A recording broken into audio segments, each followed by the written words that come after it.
Have you ever walked into a room and immediately felt out of place?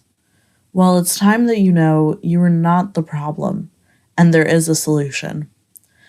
Welcome to Room for Everybody, the podcast that celebrates diversity, promotes inclusive interior design strategies, and challenges the norms. I'm your host, Elizabeth Byler.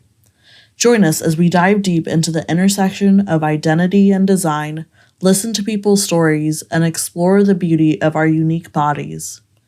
It's time to redesign our built environment in a way that shows we truly love and accept ourselves.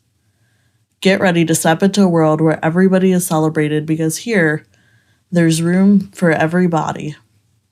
All right, good morning. I'm here with Chelsea, and we're going to be talking about her space today. So Chelsea, welcome. I'm glad that you're here, and I'm excited to get into this conversation with you.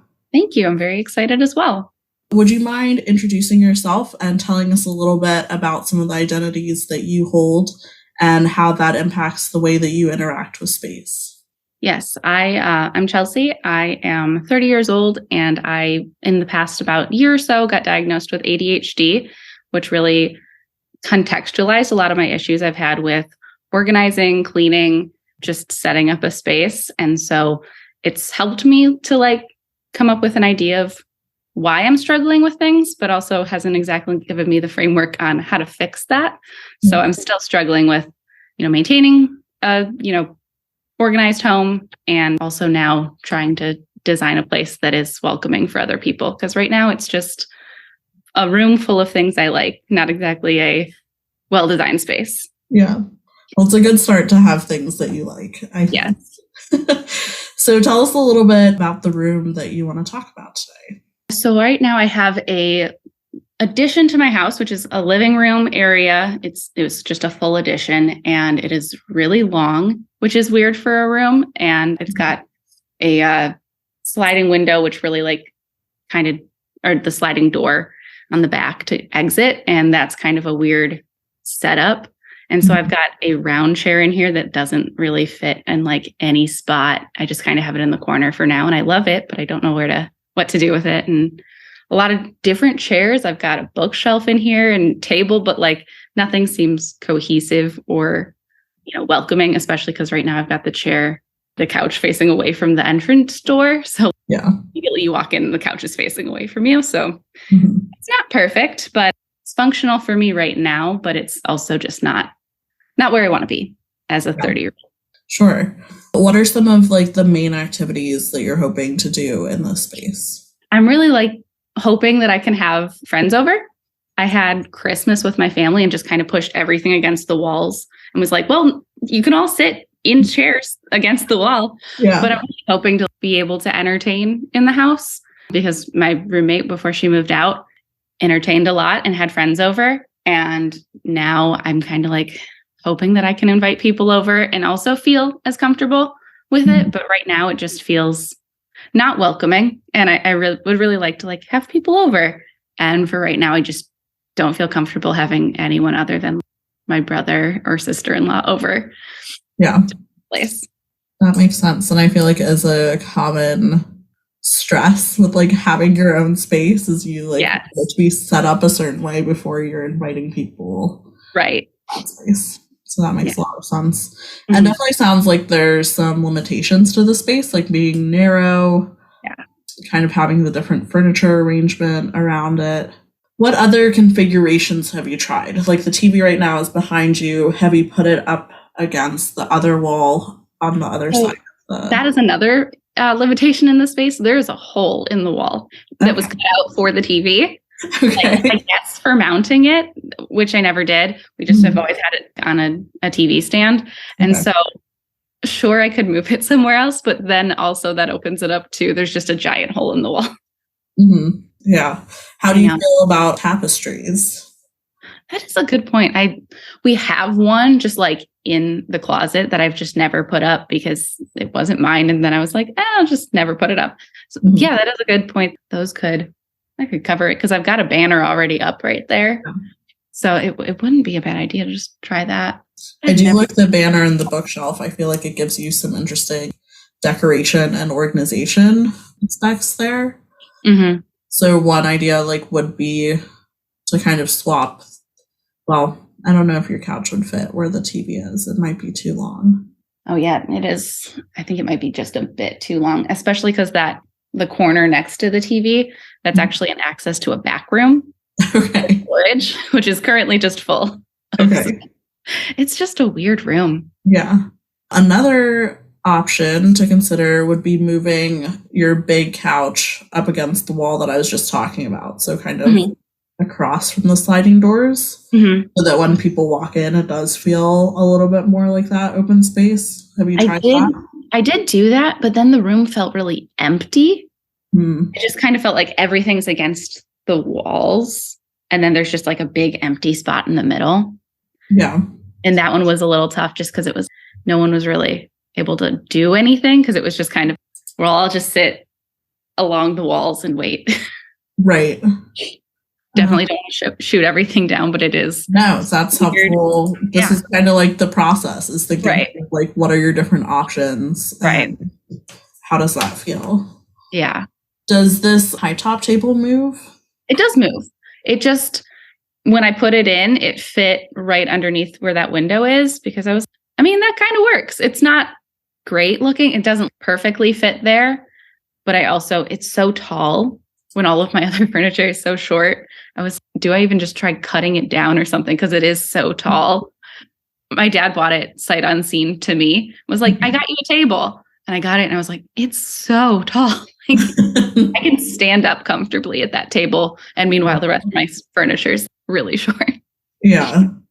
But it does move. It can be, anywhere else. Okay. So you kind of have this round chair, you have the couch, and then you have a lounge chair. They're kind of your three things. And there's also a bookcase that is unbuilt next to the couch. It's just still in a box. So there's like a smaller bookshelf that I could build and put somewhere, which I think would help. It's just not currently built. Yeah. I think when you have a room that's like this long, something that's kind of helpful is you have zones.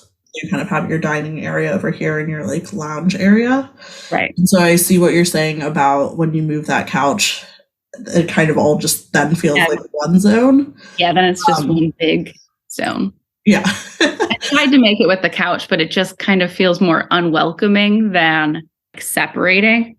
Okay.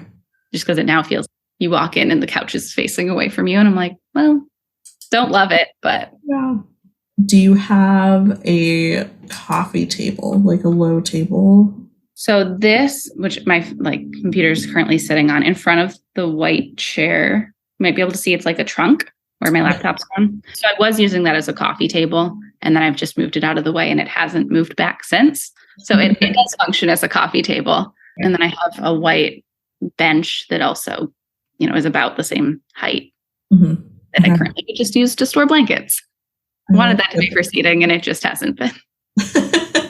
Okay. Something else that you could try with the configuration with the couch up against the wall is to shift the other furniture so it doesn't feel like everything is against the wall. Like kind of if you move that round chair out a little bit so it is facing the TV, maybe even an area rug if that's within your budget at all.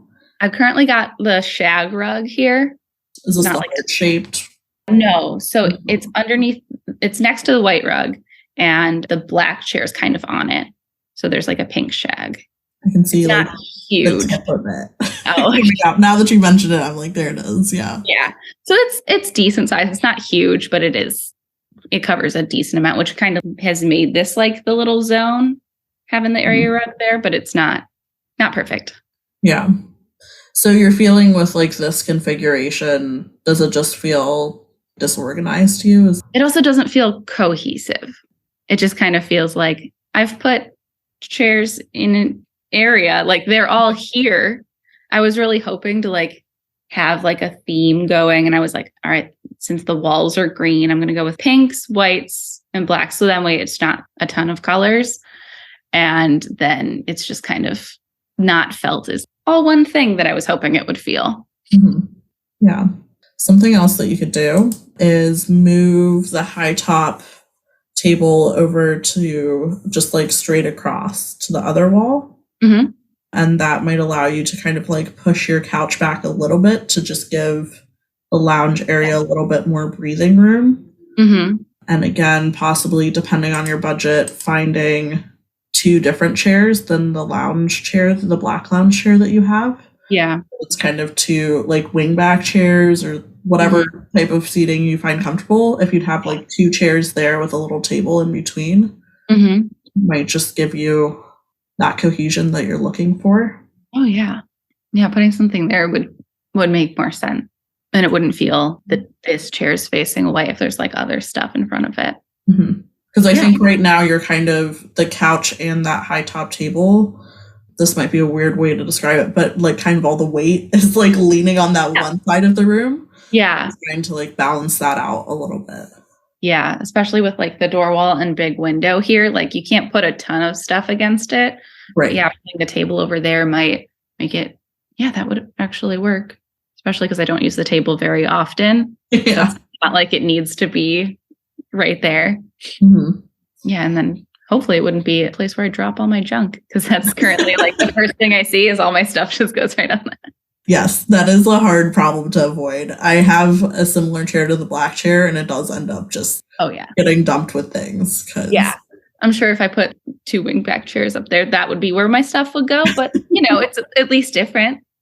Yeah. You could also get like an entryway table or even just like a basket where you can kind of dump things. Like I put my keys and wallet kind of in a little thing so that I can always just know where my things are to pick up and take with me. Because I do, a very similar thing. Or with mail, like it's hard to always get it immediately. So having kind of a waiting spot for it, I think is helpful. Yeah. I think I really like moving the table over there. I've just never known where it could go, but that actually might work a lot better than what I've been working with. And it really opens up that window too, because I haven't been able to like get to that little window area. So there's just so much junk there I haven't gone through. Yeah. I think you have really cool light options in that space. Even though I see how like the windows in those places do make it difficult to figure out where to put the furniture. Yeah. So that is a fun feature. Yeah, we had some big bookcases against the big wall, and that really like helped to like make it feel cohesive. And it was the same color as her blue couch, so that all flowed. And then my stuff has all been pink and black, and it's just different. It just doesn't feel like it flows quite as much. I like moving the table over there. I think that would work. Yeah, I think you have some really good pieces in the space. Yeah, and can definitely make it work. And I think part of the welcome is you. Like your friends do want to come see you regardless of how your space looks, which is something I have to remind myself as well. That is true. They are signing up to come over to my house. It's not like they hate it. Right. Yeah, absolutely. And I think the bookshelf that you have might work in a different space. Like maybe it does work in the space, but I like bookshelves as like an organizing space. And so feel free to use it. Yeah. And whatever other spaces in the house work for you. My room still needs like a lot more stuff. So it would fit there too. So it's not going to go to waste. Yeah. Cool. Is there anything else in the space that you want to address? Those were all really great ideas that I had not thought of, and nobody had mentioned it to me. So I really appreciate that. Yeah, absolutely. Yeah. I'm glad we got there. Yeah, we got there. That's really good, just progress to start out with, I think. Yeah, one step at a time. I know it can feel really overwhelming. Yeah. I'm also in the process of trying to redo some stuff in my house, and I can be there's so many things. And so I have to do one space at a time and one task at a time for sure. Yeah. So I wanted to just start with the one room. This is the one that first impression. Right. We'll start with this one. Smart. Very smart. Dear listener, thank you for joining me on today's episode. This podcast is produced by Eden Environments, an inclusive and sustainable interior design firm. Our human-centric design strategy creates spaces that are fat and neurodivergent friendly, trauma-informed, and sustainable. If that sounds like what you need, contact me through Eden's website to get started. For the latest updates, sign up for emails and follow along on your favorite social media platform. And until we meet again, I wish you gentle days.